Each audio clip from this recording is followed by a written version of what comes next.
सुनिता डङ्गोल एमालेमा लागेको कति वर्ष भयो थाहा भएन, तर स्वतन्त्रबाट काठमाडौँको मेयर उठ्न लागेको थाहा पाएर एमालेले पार्टी प्रवेश गराएर टिकट दिएको जस्तो लाग्छ। तर शुक्रबार यिनको भाषण सुनेपछि चाहिँ पक्का भयो यिनी एमाले बन्ने लाइनमा रहेछिन्। त्यस्तो भाषण एमालेले मात्र गर्न सक्छ। अलिकता उखान टुक्का पनि मिसाएको भए सोही दिन 100% पास हुने थिइन्। 4 पटक एसएलसी फेल भएकोलाई शिक्षा मन्त्री बनाएर देश बन्छ त उपमेयरज्यू। भ्रष्टाचारमा मुछिएका आरोपीलाई अर्थमन्त्री बनाएर अर्थतन्त्र बलियो हुन्छ त उपमेयरज्यू। झुट बोल्न लज्जा नमान्ने मान्छेलाई प्रधानमन्त्री बनाएर देश इमानदार बन्छ त उपमेयरज्यू। बलात्कार आरोपीलाई पार्टीमा खुल्ला साँडे झैँ छोड्दा देशमा छोरीचेली सुरक्षित हुन्छन् त उपमेयरज्यू। 10 वर्ष लगाएर एउटा पुल नबनाउनेलाई पूर्वाधार मन्त्री बनाएर विकास हुन्छ त उपमेयरज्यू। सरकारका हरेक निर्णय लुकाउने र झुट बोल्ने अनि अरूको जिब्रो थुतौं भन्नेलाई सूचना प्रविधि मन्त्री बनाएर लोकतन्त्र जोगिन्छ त उपमेयरज्यू। देश बेच्ने सम्झौतामा हस्ताक्षर गर्ने मान्छेलाई राष्ट्रवादी भनेर प्रचार गर्दा ऊ राष्ट्रवादी हुन्छ त उपमेयरज्यू। आफ्नै पार्टी फुटाउनेलाई लोकतन्त्रको संरक्षक बनाएर मुलुक चल्छ त उपमेयरज्यू। मन्त्री हुँदा 5 तलाको घर बनाउनेलाई गरिबी निवारणको जिम्मेवारी दिँदा गरिबी हट्छ त उपमेयरज्यू।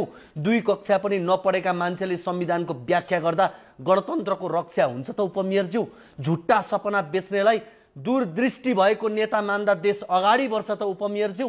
आफ्ना मानिसलाई मात्रै अवसर दिएर बेरोजगारी हट्छ त उपमेयरज्यू। जनताको करबाट विदेश घुम्नेलाई राष्ट्रवादी दौडा भन्ने हो त उपमेयरज्यू। खरबौं भ्रष्टाचार गर्दा नि आँखा चिम्लिएर बस्ने, आफ्ना जोगाउन लागि पर्ने तर देखाउनलाई सुशासन समिति बनाएर देश बन्छ त उपमेयरज्यू।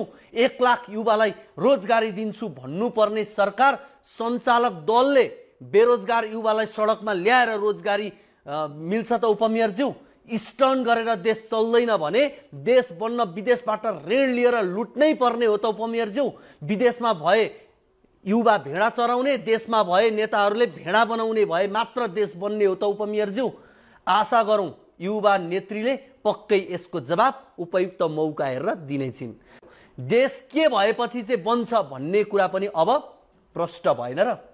हुन त 1 लाख लिटर मान्छे जम्मा गर्ने भन्थ्यो एमाले, 4-5 हजार लिटर मात्र जम्मा गर्न सकेछ। सर्वोच्च पदमा आसीन ठूला व्यक्ति सडकमा आउँदा पनि जम्मा 4-5 हजार लिटर मात्र भिड। दलहरूलाई खतराको चिन्ह, दलहरू अलोकप्रिय रहेको प्रष्ट। मान्छेलाई लिटर किन भन्यो भन्नुहोला। आजकल दलका कार्यक्रममा जाने मान्छेलाई संख्यामा होइन लिटरमा गनिन्छ। यस्ता मान्छेलाई पेट्रोल भनिन्छ। दर्शकवृन्द, युथ सेलिब्रेसन मनाउन जानेदेखि नजाने लाखौं युवाको आज साझा प्रश्न हो, हामी देशमा किन टिक्न सकेनौं? हामी अनागरिक किन भयौं? हाम्रो अस्तित्व किन रहेन? हाम्रा बुबा र काकाले लोकतन्त्र ल्यायौं भन्थे, कहाँ छ त्यो लोकतन्त्र? कहाँ छ समाजवाद? कहाँ छ समानता? कहाँ छ पढाइको कदर? गाउँ जर्जर छ, बाँदर आतंक छ, मर्दा छोराछोरी छैनन्, बिहेकै भोलिपल्ट श्रीमान छैन, छोराछोरी बा आमा साथमा छैनन्, व्रतबन्धमा मामा छैनन्, बिहेमा जुत्ता लुकाउने साली छैन, विदेशमा नाच्ने जन्ती छैन, मृत्युमा जाने मलामी छैन, बा मर्दा आमालाई अङ्गालो हाल्ने छोराछोरी छैनन् भने हामीले के गर्दैछौँ? यो देश कहाँ जाँदैछ उपमेयरज्यू? त्यसैले तथ्यमा रहेर कुरा गरौँ। आशावादी हुनु राम्रो, तर वास्तविकता बाहिरको आशावादले भ्रममा बाँच्न मात्र सिकाउँछ। वास्तविकता भन्दा भिन्न आशाले मानसिक रोगमा, मानसिक रूपमा आघात मात्रै पुर्याउँछ। यथार्थ भन्दा बाहिरको आशा देखाउनु समाजमा विष बमन गर्नु सर हो। नेपालको अहिलेको वास्तविक अवस्था निराशा हो। त्यसैले निराशालाई आशाले होइन निराशाले हेरौँ, निराशालाई स्वीकार गरौँ, झुट नबोलौँ, तर निराशाको झ्यालबाट बाहिर पर आशा देखिन्छ। तर अहिले भोगेको निराशालाई आशा देख्ने ढुङ्गी नबनाऊ अनि पाखण्डी भएर चाहिँ नबोलौँ।